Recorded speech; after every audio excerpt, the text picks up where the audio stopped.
Hello everyone, I'm back with another video. Hey, in this video, we are going to discuss how to fix Opera not working on Chromebook. So with that being said, let's get started. First of all, try to check your internet connection. For that, click on clock, Wi-Fi and battery icon and connect to a stable network. Once you have confirmed that you are connected to an internet connection, try to open Opera browser. For that, click on app launcher icon and hit look for Opera and open it. If you are not able to open the browser, then right click on it, then click on app info. Here click on more Android settings and permission option. Now click on force stop and here click on OK. This will force stop the Opera browser.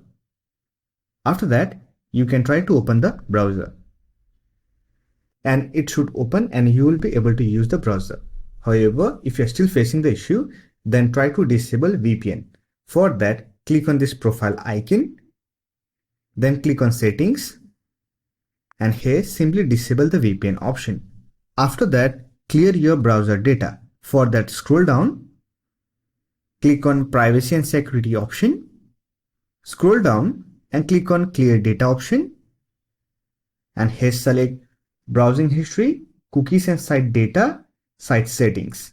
Then click on clear data. Once the data has been cleared, you are ready to use the browser. However, if you're still facing issue with the Opera browser, then you can simply reinstall it. For that, click on app launcher icon, right click on Opera browser, then click on install. Here click on install button. Once it has been installed, simply open Play Store, search for Opera and install it. Once it gets installed, you can simply open it from the app launcher. So that's it. This is how you can fix Opera not working on Chromebook. I hope this video was helpful to you. If you found this video helpful, don't forget to hit that like button and subscribe the channel for more videos like this. Bye for now. See you next video.